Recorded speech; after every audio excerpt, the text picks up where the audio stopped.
it's really pretty, you know, I mean, it's great.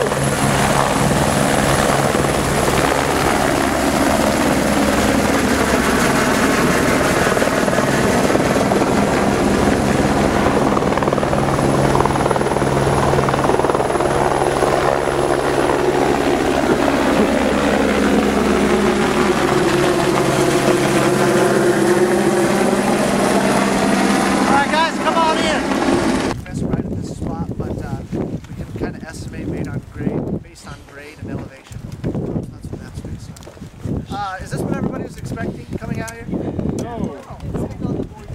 Yeah, a lot of people know. Yeah, so expected it to be higher. I didn't realize it was. Sure, okay. Everybody was most people expecting a white pristine glacier? Yeah. All right, cool. Yeah, a lot of people do. I expected that the first time I came out. Don't feel bad. Yeah, so that's usually, the first two questions are usually why is it so dirty and why are there huge boulders in a line going down the glacier, right? So it's so dirty, there's all this dirt, this kind of thin layer of dirt that you see covering the whole glacier. This thin layer of dirt comes off the mountains. This is a valley glacier, we call it, so there's large peaks all around us, there's high peaks. Lots of dirt and dust up there to get blown around and get deposited on the ice. So that's where the dirt comes from. How about these boulders? Anybody knows where the boulders come from? They get carried. Yeah, they get carried. Yeah, exactly. So, yeah, rock slides, avalanche. So, back there, I said, is the accumulation zone. So, when the glacier is moving, as it flows downhill, it has to flow through those valleys, right? As it flows through those valleys back there, it rips rocks off the sides of the mountains. Rock slides occur, just like you were saying. Rock slides occur. Boulders fall off and land on the sides of the glaciers. And then this glacier moves a few feet every year. And so, as the glacier moves down, those rocks just ride on top where they landed. So, you know, a rock like this here, any one of these rocks has traveled for hundreds and hundreds of years to get to the spot there now. Alright, so anybody know how glaciers are made? No. So, yeah, good. Yeah, so glaciers are packed with snow opposed to frozen water. Does it snow where everybody's from? Yeah. Yes? Yeah. Okay. So I'm from Montana, so it snows quite a bit there. And but by the summertime, all the snow melts away, right? All the snow's gone by that time. In Alaska, though, specifically in southeast Alaska, specifically up in the Juneau ice fields, other places around southeast Alaska, it snows a ton in the wintertime, right? 100 plus feet in the wintertime. And then in the summertime, it stays cool enough where all that snow doesn't melt away. So year after year, that snow just piles on top of each other year after year. And under that pressure, you can imagine how much pressure and how much weight there is. Under that pressure, it's smashing those bottom layers of snow down, realigning the crystals, squeezing out all the air and forming a really dense form of ice we call glacial ice. So once enough of that ice is made up there in the Juneau ice fields, it overflows in the form of a moving river of ice we call a glacier. Does that make sense? So you guys have probably noticed or seen either on the ships or seen before all the blue ice that you see a lot of times, right? That cool blue color. We'll see a lot of that as we move through here. That blue color is from the density of the ice. So this is a really dense form. It takes about 100 feet of snow to make 1 foot of glacial ice. So it's a really dense form of ice. And when the light hits it, it breaks up into the color spectrum, and the blue color gets refracted back. It's a little thicker wavelength, so it gets refracted back. Alright, does that all make sense? Any questions on any of that?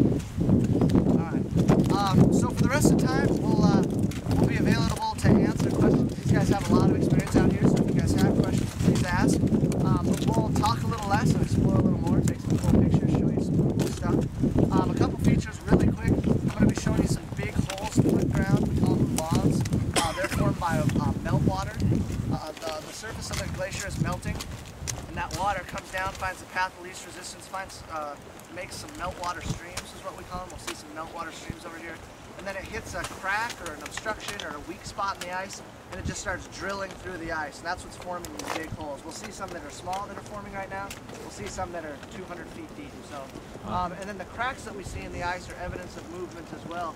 Underneath the ice, the topography of the earth, there's a drop off or a ridge or something, and so the glacier has to give way to that pressure, and it kind of slowly cracks those. And so that's what causes the cracks that we see. All right.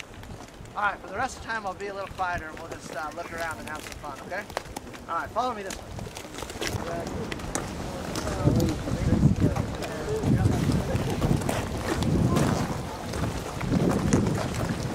This is very, very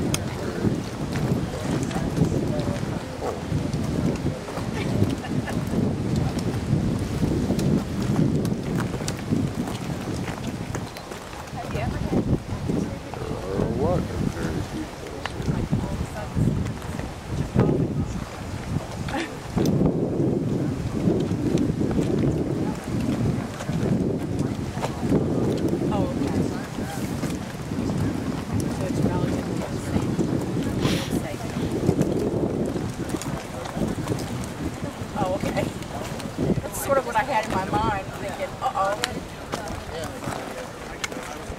Yeah. You see that?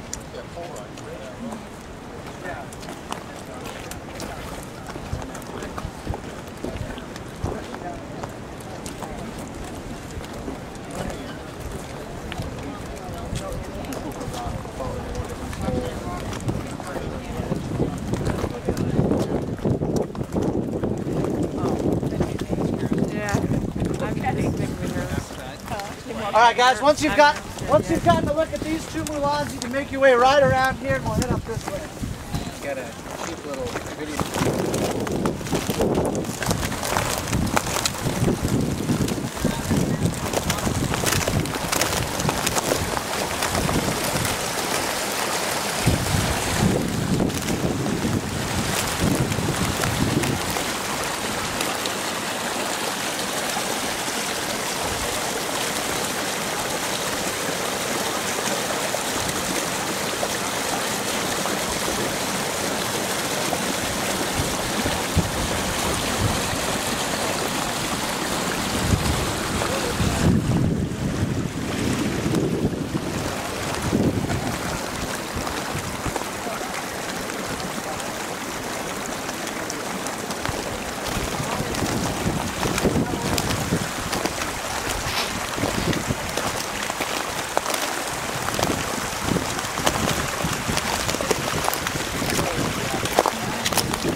There'll be a block of ice for the rest of the tour.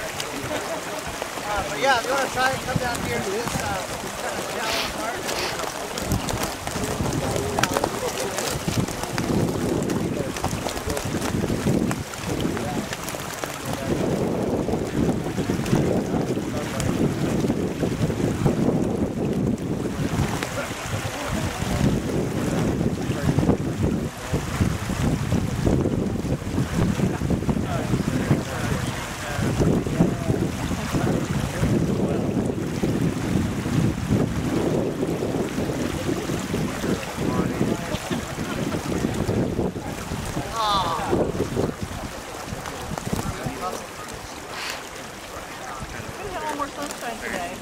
Yeah.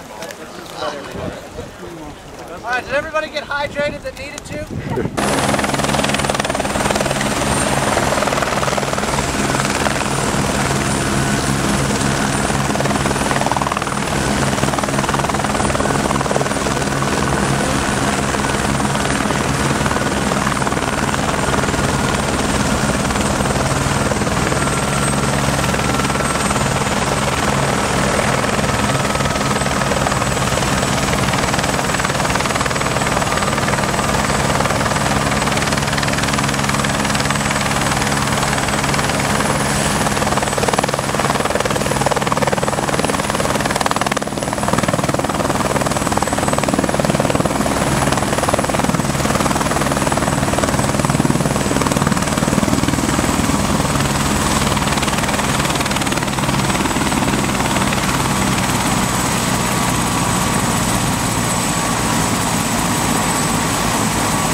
Go Mona, go Mona.